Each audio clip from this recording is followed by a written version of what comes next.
Hey guys, today we are going to show you how to cook the pasta carbonara. We have chopped the bacon already. A quick tip is to ensure that the bacon pieces that you have cut are a bit large, around this size. So when you put it on the pan, they don't shrink. They will not shrink. We have already started boiling the pasta, and it's nearly done. The pasta we have chosen is Tagliatelle. And we beat an egg, some cream, and Parmesan cheese. And some salt and pepper.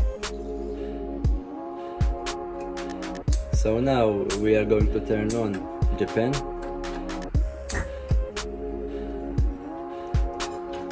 We have already drizzled some olive oil in order to grill the bacon.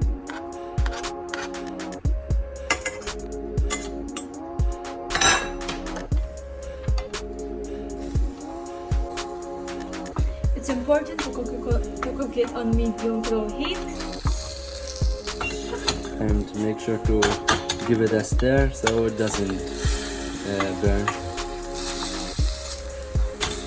It's important to hear the sizzling. Yes, the sizzling is a good sound. It makes sure that the bacon will be as tasty as this can be. The effect of the bacon will melt and it will give it. As you can see, the fat of the bacon is releasing. Yeah, it's releasing. It's giving it the most flavor that it can. And guys, that means flavor. Yeah. When it comes to cooking, fat gives out the most flavor. Sorry for the sound, but Yeah, we have to turn on the hood. Sorry guys. so when you see that the bacon has a bit of color and it looks crispy, then it's time for you to drain the pasta. You're gonna put the pasta into the bacon. You need to drain it so good.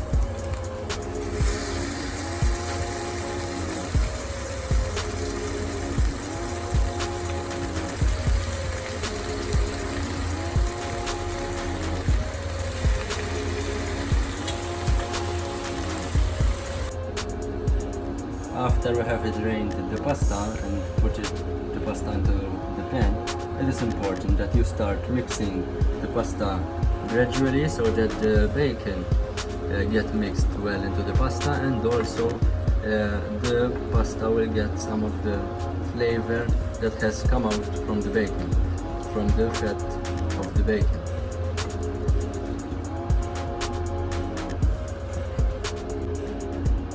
So now we are going to pour the egg mixture into the pasta and let it cook for 1 minute until the eggs are all cooked.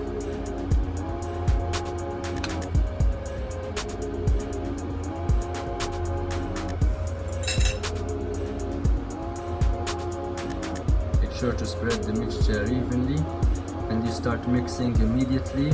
Since we're dealing with eggs, they will